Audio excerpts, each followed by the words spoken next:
Joshua Hammerman, who's author of a number of interesting books, and he's a conservative rabbi in Connecticut. And this piece, I just wanted to bring to your attention, and I'll leave it to you and recommend that you, take it from the website and read it a little bit later, because I think you'll find it illuminating. The other item I wanted to mention before we get started is no study group next Thursday night. Because Shavuot, right? So we'll learn tonight. We'll learn next Thursday night, but not in this group. And we'll begin again 2 weeks from tonight. So the opening words of the book of Bamidbar, the book of Numbers, are much like the opening of many different books of scripture, and the rabbis take a special interest in them. So I'm just showing you the words of the first verse. And God spoke to Moses in the Sinai desert. Right? So, what might be considered superfluous within the Sinai? In the Sinai desert. No. Yes, Ann? Oh, but usually he just says that he spoke to Moses. Why in the Sinai desert? Where else is it going to be? Or you could even look at it and say, if it wants to tell you specifically where it was, you could just say God spoke to Moses in the Sinai. Yeah. Right. After all, Sinai is in a desert. Right? Why does it have to mention the desert? Right? Any ideas about that? Why would the Torah want to emphasize that this text or any other text has to do with the desert? Why couldn't it be on the mountain? Well, certainly, Mount Sinai is definitely emphasized, right? And it says Sinai, right? But if it says Sinai, why does it have to say desert? Because they have to Bob? differentiate between the Oh, I'm sorry, Barbara. Try to, again, Barbara. They have to differentiate between the mountain and the land that is not on the mountain, because God has spoken to Moses on Mount Sinai, and now they're saying, hey, we're not at Mount Sinai, but the Sinai is a place, it's the land where they are. Okay, that is a very plausible answer, very reasonable, because after all, Sinai is just one place in the desert. But then, if it's not at Sinai, so why does it say Sinai? So we know it's the Sinai desert. Yes, Bob. I see a hand going up in your box, Bob, so unmute yourself. There you go. Yes, Bob.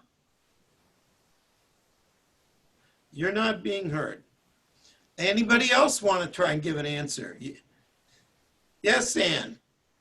Well, usually when Hashem talked to us, we were settled down in an oasis somewhere. Maybe this is in between oases. Mm-hmm. And why would that be significant? Kind of rough. The Mishkan is not built up. They're carrying it. How is it going to talk to them while there's no Mishkan to go into? Possibly. Can you please Read it in the Hebrew. Okay. Vaydaber Hashem Moshe Bamidbar Sinai. So it's the same exact. It's exactly the same. Yeah, yeah, okay. Okay? So that, whether it's in English or in Hebrew, the problem remains the same. So, you gave a very plausible answer, but I'm going to tell you that's not the answer the rabbis gave. Okay? Yes, Daniel. We all know that the law came down from a mountain. So here it's specifically saying what's getting ready to be said did not come from that mountain. And it implies that it's not as important as what came from the mountain. Yes, that too is a plausible answer. But why? You're waiting for the hammer to fall, right? I heard a song about that once. So yeah, it would be great if it was just that, the rabbis wanted to emphasize that this wasn't as important, right? Dafka, it turns out that it's the opposite. Very Okay, important. so let me pull up the first part of the answer that the rabbis give. So I'm giving you a midrash in two parts, right? So he says, why the Sinai desert? To emphasize that the Torah was given through three things: fire, water, and desert. And it gives you proof texts for the other two. How do we know it was given through fire? Because it says Mount Sinai was all in smoke as God had come down upon it in fire. How do we know it was given through water? As it says, a really obscure verse in the book of Judges, not to say that the whole book of Judges is obscure, but maybe. It says there, the heavens dripped and the clouds dripped water, meaning at Sinai. Right? And then it quotes our verse as the proof that the Torah was given through desert. Okay? That's the first part of the answer that the rabbis give. Okay? Comments or observations up to here?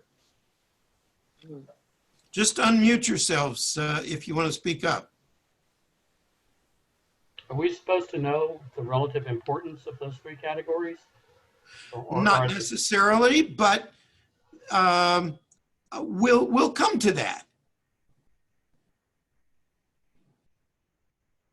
And it may be that there really isn't much of a great difference in importance between the three categories, but they represent different things, different aspects of life. We'll come to that. Okay. Anyone else?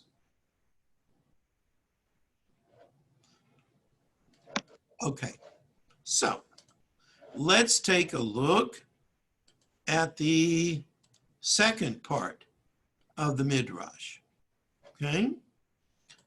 The continuation of this. Why was the Torah given through these three things? Right? So here's the answer of Midrash Rabbah. Just as fire, water, and wilderness are free to all the inhabitants of the world, so too are the words of Torah free to them.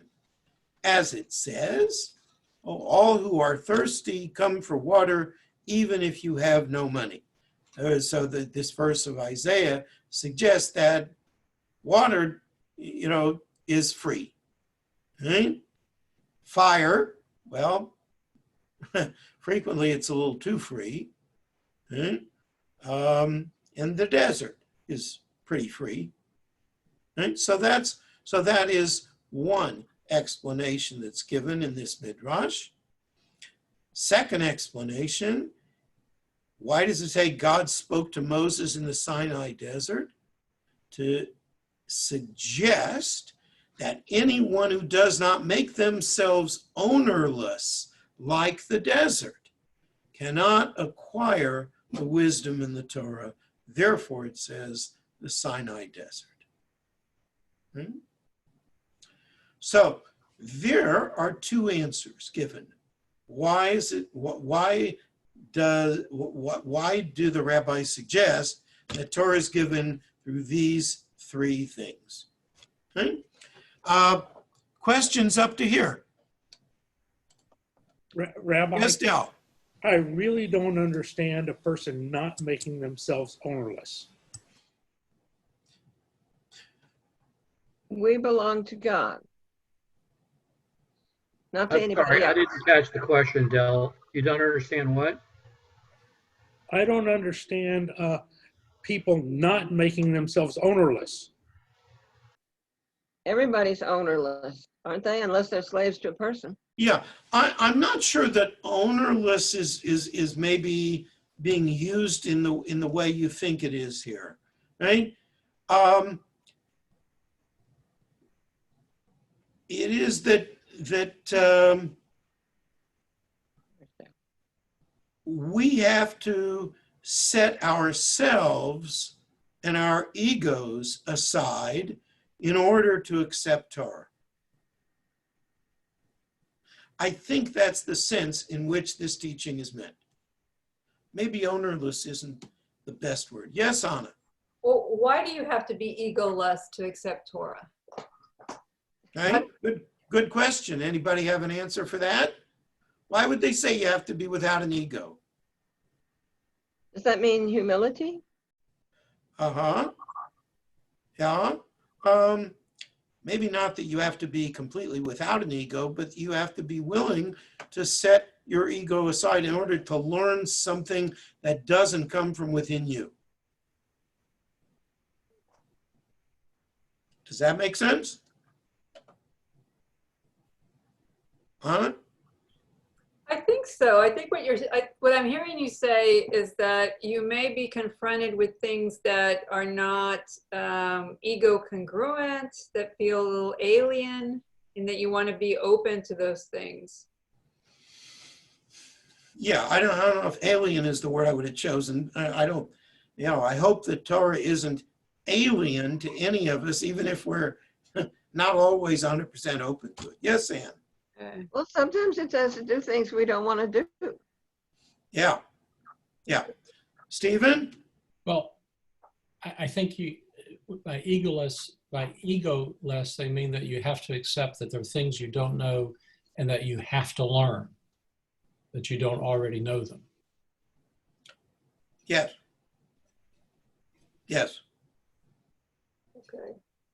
Okay.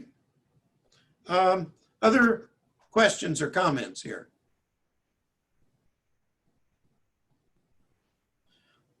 All right, then.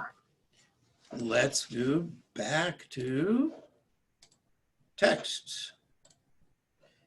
And let's look at a more full explanation of this, which comes from the Ketav Sofer, 19th century Hungarian teacher. And you see almost the same teaching in one of the 20th century Hasidic rabbis. Okay? So what does he say? He says, water. Torah is often compared to water. And our sages teach us that just as water constantly is drawn to the lowest place, it always flows from a higher place to a lower place, so the Torah will always leave the haughty person and go to the one who is humble and modest. In fact, it is for this very reason the Torah was given on Mount Sinai. I'm sure some of you have heard this midrash. Mount Sinai was the lowest of the mountains in the area. You might have thought, right, Torah would be given on, Mount Everest or something comparable, right? No, Mount Sinai, barely a hill, right? And so a powerful lesson was thus taught. The Torah could be given and continues to reside only in a place of humility. Haughtiness has no place in the Torah's scheme, right? End of explanation of part 1, right? Everybody okay so far? Yeah. I take that as a yes, right? Next, fire. The verse in Proverbs tells us, Torah or. Torah is the light. Torah is referred to as light because it illuminates for all mankind the greater purpose of life. And it serves as our guiding light in an otherwise dim and oftentimes bleak world. I could think of other associations with fire that are less pleasant, but here it is, right? Maybe this is why, God met Moses at the burning bush, because it was something to be illuminated. And he wanted to catch Moses' attention for the Torah that would be the light that would eventually emanate from Sinai. Right? Okay, so that's part 2. Everyone okay so far? Number 3, the desert. All right? This third element refers to the idea of a lack of physicality, symbolized by the emptiness of a desert, barren and distant from the pleasures of the world. It was for this reason that the Jewish people received the manna in the desert, precisely because the manna was a food that had no physical or tangible appeal. Yet it gave the Jewish people the necessary nourishment and sustained them to be able to live their lives and serve God. Our nation learned early on that living with luxuries is not necessary to accomplish one's objective in life, and excesses can actually impede proper service of God. So that's the explanation of the Ketav Sofer. To explain all 3 of these things through which the Torah is given. Comments up to here?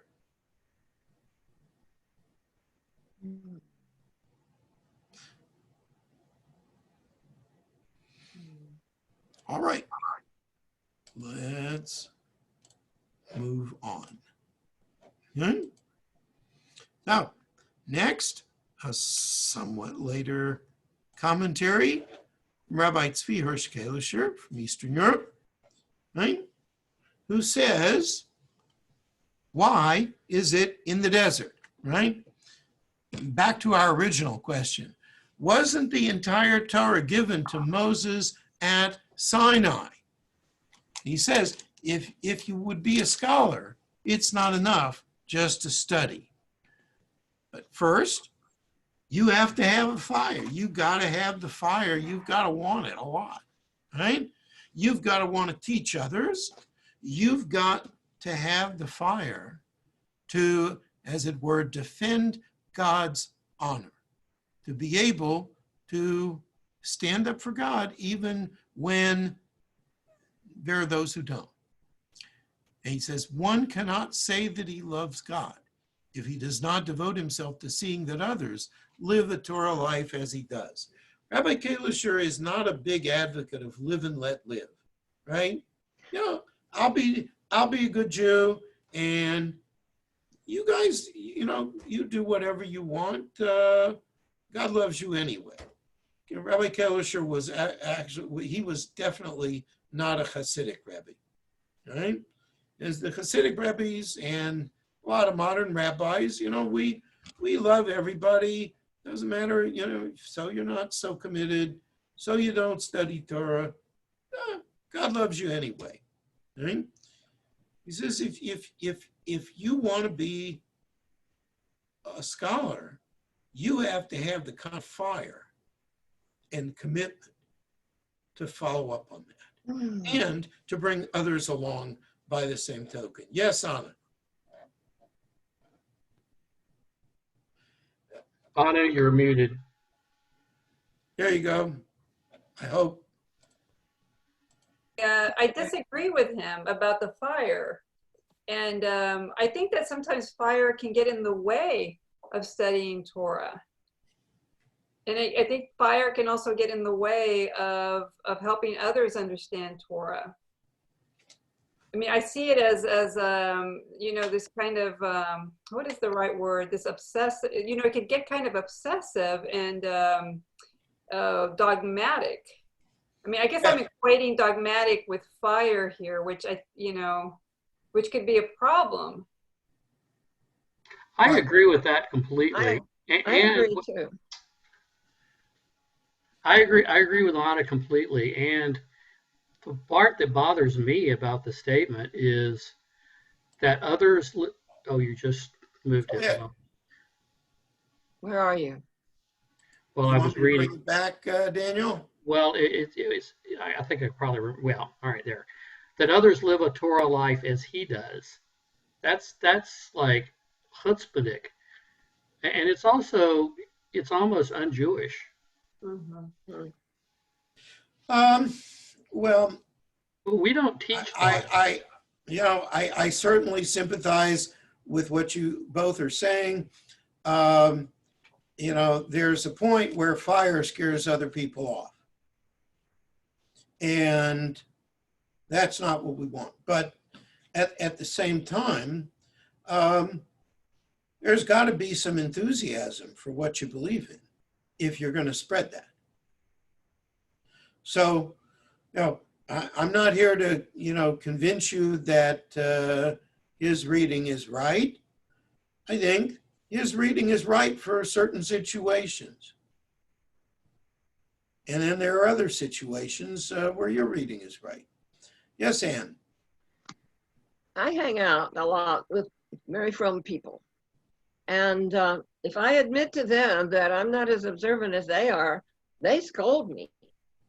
They think, oh, how dare you? Don't you take the Torah seriously? Yes, and doesn't that make you care? want to spend more time with them? Well, they have a lot to teach me. Well, they know stuff that I don't know. Okay, so, but when they scold you, does that make you feel like you need to belong to them? No, they do. I think what I think, and they think what they think. Yeah. Could it be that the fire is the drive to learn and to study, and water itself becomes a moderating force, so that you have the drive, but you have to moderate this aggressive drive in order to be successful and to have people follow you. And you can't exist totally in a vacuum, which is the desert, but the desert also represents the lack of what do you want to call it? Humans? Tapestries of pleasure or wealth, gaudiness, that you have to be modest and live your life according to the rules and understand them. Yeah. So Barbara, I think that the second paragraph of Rabbi Kalisher's teaching is more along those lines, right? It's his acknowledgement that, fire isn't the right element for every situation, right? So this is what he says. In order to influence others, one must often speak softly, right?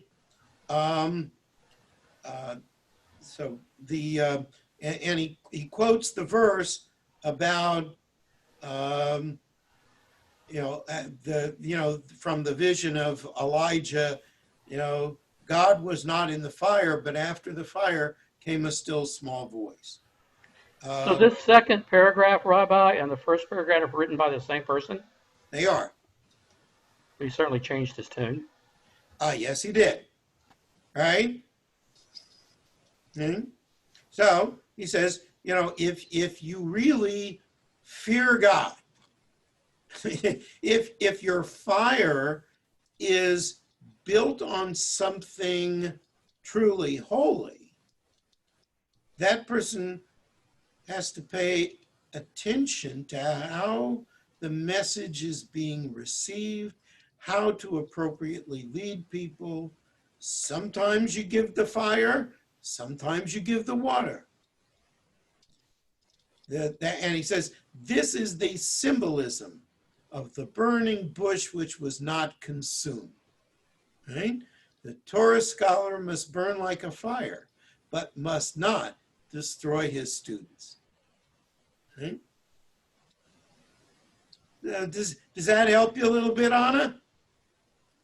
Yeah, I think that's a moderating, it moderates it. But then I was also thinking that sometimes I think we also, the idea of that you had mentioned about the desert is that the desert has sort of there's an ego-less, a setting aside of the ego. And these paragraphs seem to be, what do you call it, framed for a teacher. But I think even a teacher has to have those ego-less places where they accept teaching as well. And one of the issues that I see with people with too much fire is that sometimes they don't see all the different perspectives. And one of the things that Daniel was saying is that I think that when I think of Judaism, I think of all the contributions of many different people and the openness of that kind of thing. Mm-hmm. Yeah. We take lessons from all sorts of teachers with all sorts of inclinations. Mm-hmm. And what you just said about the desert fits in very well with what he said in the third paragraph, mm-hmm. Right? That in his personal life, the would-be Torah scholar must live in a desert, meaning he can't be devoted to chasing physical pleasures. And yet another point, very important, just as the desert is open to all, so the Torah scholar must be selfless and available to all. Mm-hmm. Right? Yeah, absolutely. So I think if you take the whole teaching, it's really a very nice elaboration of the Midrash. So Rabbi, I'm looking at Rabbi Kalisher, is that the way you say that? Kalisher. Kalisher. Yeah. When he lived, and I'm trying to remember what was going on in European Judaism at the time. Was he part of a specific movement? Should we look at this as representative of a movement?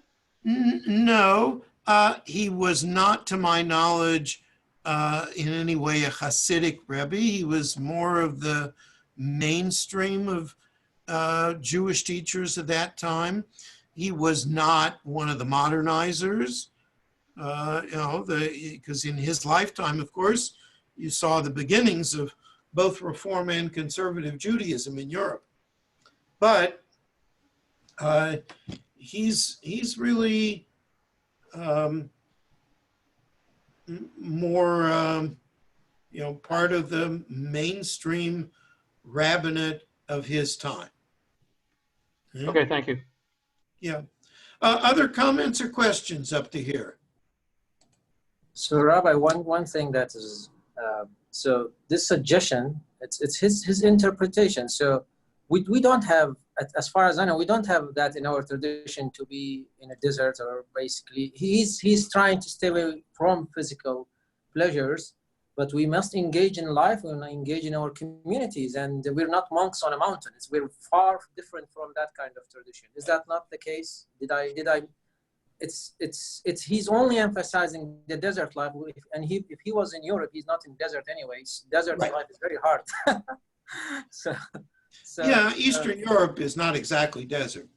yeah, So, yeah. Uh, So he's probably just the pureness, the devotedness is Yes, and he's offering an interpretation of the Torah. Why does the Torah talk about having been given in a desert? Right? So as to say something about those of us who learn Torah and what we ought to be about. Right? Yeah. So yeah. I think it's a very appropriate measure. Yep. Others? Yes, Shelley. Unmute. Constructed midrash. There you are. Start again, Shelley. It's a very oddly constructed midrash. It says the fire must burn within you and you must teach. He skips you must act and saves after the third paragraph. It's a little strange that he would do that. If the fire burns within you, we think first you would be zealous and careful in your own comportment and your own behavior, but he saves that to the end. It's just a very odd thing to do. You'd think you'd have to set a living example. The other thing that's odd about it, he's talking about proselytizing, either to other Jews, I assume only to Jews. Am I correct in assuming he's not Yes. talking about proselytizing? In Eastern Europe, you didn't proselytize to non-Jews in his time.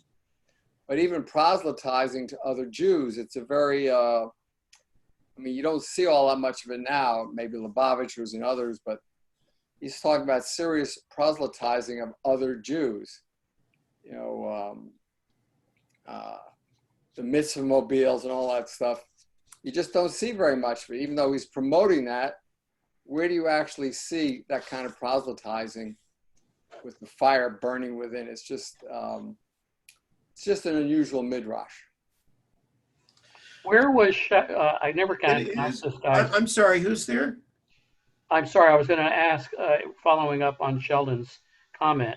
I always pronounce this guy's name, Shabbatai Tzvi. Shabbatai Tzvi, yeah. What, wasn't he the same period? No, Shabbatai Tzvi is Never 17th mind. century. All right, never mind. Sorry. All right. So, and you know, Kalisher lives in, you know, very much the mainstream Jewish culture of 19th century Eastern Europe before most people start trying to liberalize, at least in Eastern Europe, right? There's no reform or conservative Judaism in Eastern Europe. It's either you're part of the traditional Jewish world, maybe by degrees, but you're part of the Jewish world. And you don't really have a choice about being part of it, unless you want to convert to something else, which has its own dangers, right? Or, you know, later on, you would have people who envision, you know, a different kind of Judaism, a more enlightened kind of Judaism, or a more political form of Judaism, or, you know, people start picking, you know, looking into Zionism as a solution to many of the problems that the Jews face in that time. But very little of that is meaningful in the lifetime of Kalisher. He dies 1875, and that's really before most of these changes have any influence whatsoever in Eastern Europe. So when he's talking, so Shelley, when he's talking about proselytizing to other Jews, he's talking to Jews who are already part of the community, however reluctant some of them might be. They help pay the taxes of the Jewish community because that's what the Jewish community imposes upon them. Right? And his deal is not to take people who are totally outside the camp, right? Like, you know, someone today who you might say was unaffiliated with any Jewish institution today. We have plenty of people like that. But those people don't exist or are exceedingly rare in his time. He's talking about bringing a little farther the people of his day. Okay? I can't remember what the other issue was that you raised, Shelley. The way he constructed the midrash with setting the example last rather than right up in front. Just strange construction. Why do you think he puts it that way? Anyone? I'm a bit at a loss. I don't really understand why he would do it that way. If you're going to be an effective teacher, you have to be an effective role model. So I'm not quite sure why he's putting it that way. I'm at a loss to explain it. Well, again, in his time, every rabbi is, to some degree, a role model. Many of the non-Hasidic rabbis, they may not have had a lot of contact with the average Jew, but they certainly had lots of contact with those who studied in the yeshiva, right?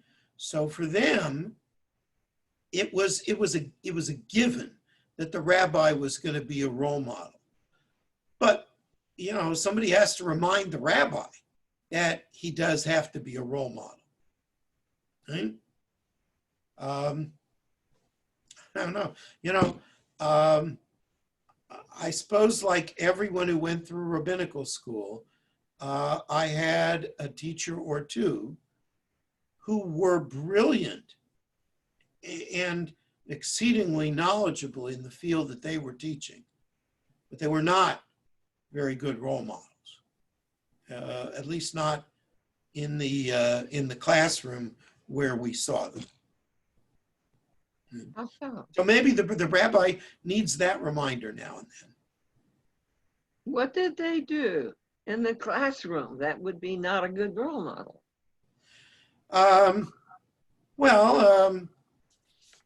You know, in most cases, it was just, you know, things like shouting at the students because they got the answer wrong, or speaking to a student in a degrading way.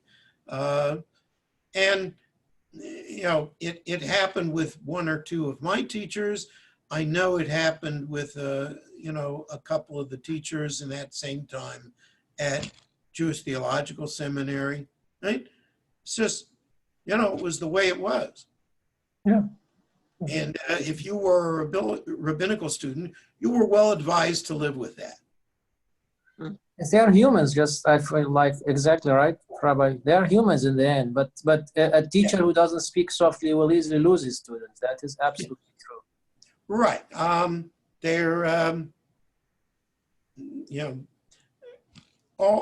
The certain people, you know, you were told to watch out for.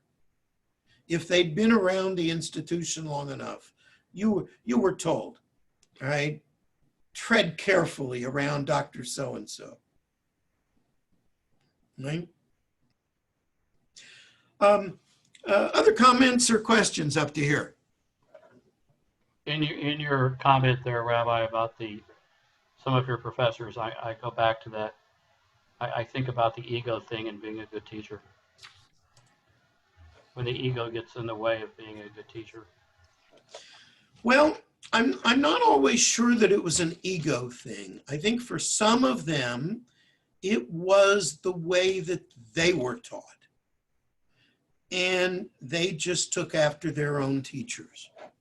And some of those people outside the classroom, they were, you know, very friendly and very warm and wonderful. But if you put them in front of the classroom, they would behave in the way their teachers behave to them. Which could be a little scary sometimes. Oh, that's true in many things, that often you learn what to do by example, and just as often you learn what not to do by the same examples. And it's the wise person who knows what to pick and choose from to find their own style to do what it is that they're going to do. Yes, Barbara. I actually was the beneficiary of both worlds with my mentor, Rabbi Ayosher Kirschblum, with whom I interned when I was in rabbinical school. And, you know, he would do all kinds of things that, you know, almost no rabbi today would ever dream of. I remember once he publicly chewed out one of his synagogue officers over, you know, he might have had a case, but it wasn't the sort of thing you would have chewed him out over, right? You would just say, you need to be here in a certain place at a certain time, right? And when he finished chewing this guy out, he turned to me and he said to me, don't ever do that. Well, that's part of the adage, do as they say, not as they do. Or just, you know, It's basically, or just he treat had this a as a temper. one-off. Yes. Yeah. You know, I got a few of those from teachers too. I mean, I wasn't raised by so many teachers like that I felt the need to interiorize that. Steve, were you going to say something a moment ago? Sorry. Okay, anyone else before we move on? Yes, Anna. No, I was just thinking about, you know, the behavior of teachers, you know, and there's this concept called epistemic trust. And, you know, really to learn, you really have to trust the people that are teaching you. Because I think if you're afraid, or if you're afraid of being shamed, it kind of can freeze you up, and then you don't comment, you can't take things in the same way, and it does a disservice Yes, to you're learning. always, you know, you're kind of on the back foot because Always on the, yeah. you know, there's that shaming thing, and that was notorious with certain teachers, Yeah. particularly at JTS. People just, you know, it really interfered with the learning for some of those people. But in reality, the teacher sometimes didn't care because his opinion was, you know, these pulpit rabbis, you know, they don't need to know that much anyway. They're only going to be, you know, 2 steps above their congregants. Oh. So big deal if they, you know, but, you know, they would still light into them if they felt that the student hadn't made the effort. Yes, Ann? If the student wasn't important, then he wasn't worth shaming either. It doesn't make sense. It's the subject that's important, or was, you know, to the teachers. And to be fair to most of the students, it was also important. There were exceptions to that too, but still, you know, I think the shaming was a real disaster for some of the 20th century rabbinate, and not just in the conservative movement. Yes, somebody else was going to say something. No, I just want a comment. So it's a different style of teaching. Their style is basically, that was the older style of teaching, and now it's probably, and if it's a character thing, that's just exactly like you said, because they learn that way themselves in the classroom. They think that's the effective way to learn. Yes, and by the way, Heschel was like that in a different way. Abraham Joshua Heschel, who taught at the seminary for over 25 years, never shamed a student, as far as I know, never heard about him doing that in the classroom. But he was notoriously a terrible classroom teacher because he had internalized the European lecturing approach, right? And so some students just basically gave up on his classes, and if they came at all, they came with a newspaper, you know? Which, when you think about Heschel, who was one of the greatest Jewish minds of the 20th century, I mean, it's incredible to me that somebody would do that. But he was just, he would read his lectures the way that his teachers in the European university had done, and that was how you taught. And, when he was one-to-one with people, that was another matter. And that was where he really made a difference in a lot of individual lives in the seminary. Yes, Ann? I heard a story. I don't remember the name of the professor or the rabbi. They had an appointment with him, and as they stood outside the door waiting for the time, they heard him yelling and yelling at what was evidently a student who had not prepared his lesson or whatever it was. And then when the time was up and the other student went out the other door and they went in, he was perfectly calm and smiling and showed no sign of having been angry. And they remarked on it. And he said, I wasn't angry. That's just what he needed to hear. Mm-hmm. Well, I would argue that nobody needs to be shouted at, and that doesn't really contribute to learning. But maybe that's an insight that this teacher never had. Maybe he was yelling at him because he never did his work.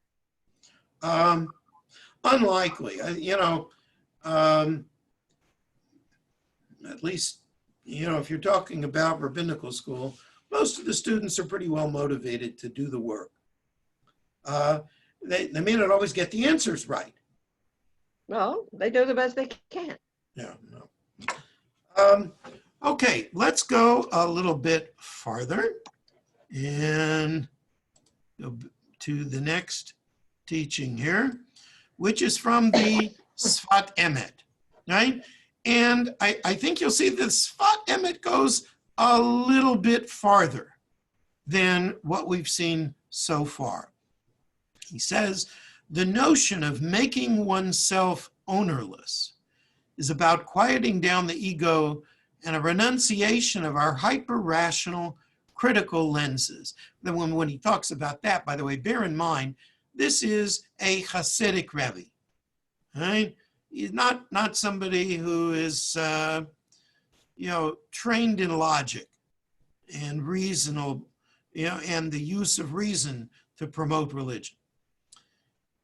Continuing, to truly be like the Midbar, like the desert, is to come into contact with Torah and be shaped by it, to bend ourselves to the will of the transcendent God. Encountering wisdom from the vantage point of the wilderness means relinquishing our role as subject and seeing what it feels like to be the wild and unmappable object. Right? It's almost as if you are making yourself blank like the desert and making a space for whatever it is that God has in mind for us. Right? It strikes me here that he is not using the word ego in the same sense that we were using it earlier. I think we were saying it earlier more like a controlling thing. And here he's more talking about just that little voice that keeps going on in your brain that makes you hyper rational. It makes you thinking logically. And here he's saying, get rid of that. Yes. If I remember the text in the Hebrew, it could just as well be translated as quieting down the Anochi, the I. Yeah, that's what it strikes me as. He's changed course from what we were talking He about. doesn't mean ego in the way that Freud talks about the ego, because even though he lived in the time of Freud, may possibly have heard of Freud, he certainly didn't study Freud. No, I didn't mean that. But I mean, in anything approaching, our modern use of the term ego, right? Comments or questions here? Yes, Shelley. Well, it's not surprising it comes from a Hasidic rabbi. He seems to be slamming hyper-rational thinking or study, perhaps, and saying you just have to kind of go with the flow of the desert. It's very touchy-feely, very ethereal. Instead of hugging a tree, you're going to hug the desert. Or you're going to hug God. Well, yeah, if you can catch him. I mean, you're just not part of this Well, large. and if you're a chassid, I would say for the Sfat Emet, this is true, if not for all Hasidic rabbis, that you have to pursue God.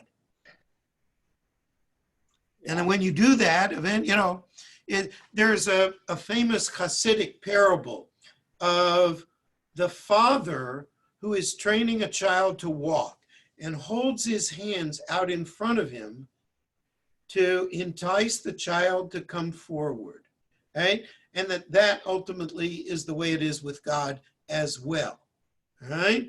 But we have to not be satisfied with where we stand. We have to keep pursuing the Father, so to speak.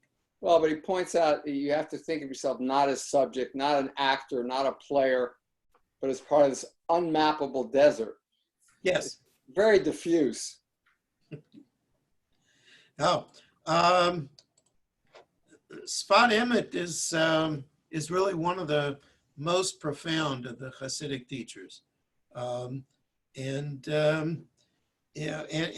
sometimes really uses great language, which it's much more so than many of the Hasidic rabbis who were pretty hard in terms of their language. The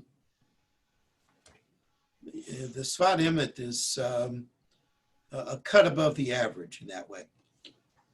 And the last piece I wanted to share with you, this piece from one of my colleagues, I think she is in New Jersey, from a few years ago, that God spoke in the wilderness of Sinai to teach us that no one nation or religion has a monopoly on righteousness.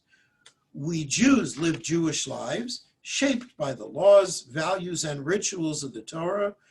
Christians live according to the Gospels. Muslims according to the Quran.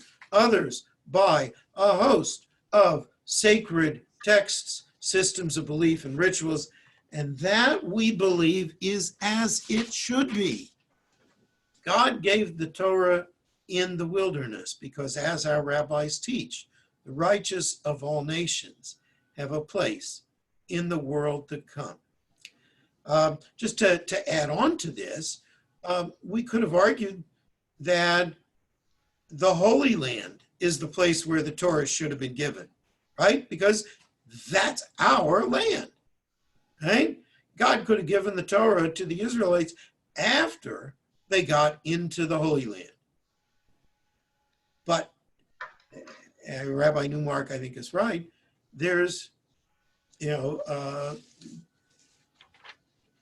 it's not limited to us, and it's not limited to our land, although, the land certainly has a significant role in the Torah.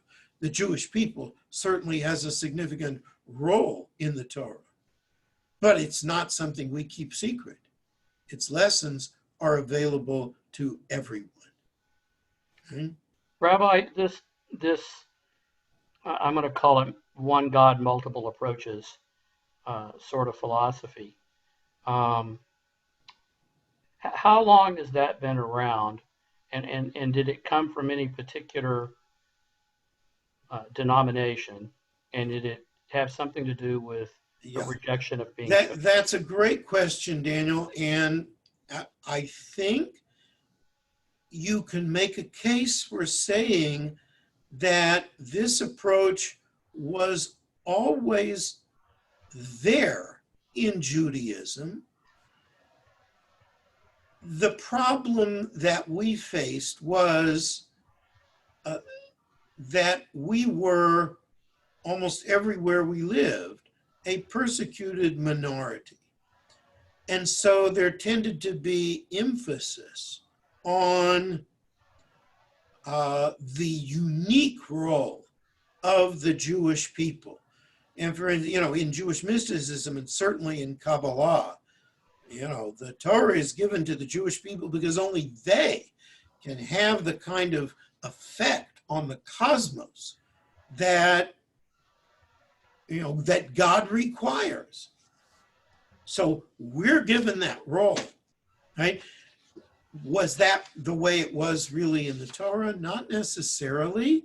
I think it's, the Torah itself is a more balanced approach between, there are rules that apply to everybody, and there are rules for the Jewish people, and there's a role for the Jewish people, but, God is there, God makes room for everybody, and the righteous of all nations do have a place in the world to come. That is standard rabbinic teaching. It sounds very Reconstructionist Kaplan-y. Is that just my reading? Well, the Reconstructionism certainly goes much farther, Daniel. Now, they would eliminate any special role for the Jewish people because, the only thing that's special about Judaism in Reconstructionism is that, well,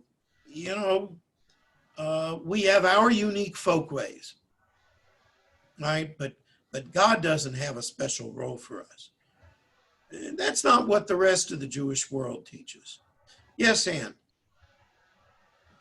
I have met some really, really nice, wonderful rabbinic teachers who have this interpretation that the righteous of all nations, well, if they're doing it because they know it's in the Torah, then it counts. But if they came up with it some other way, that doesn't count. If they obey all the 7 laws of Noah because they think they're good laws and they discovered them on their own, that doesn't count. They have to know that the Torah says that. Yes, I've heard people take that position, and I will say, my own opinion, and nobody here has to agree with that because, well, look, you don't have to agree with anything I say.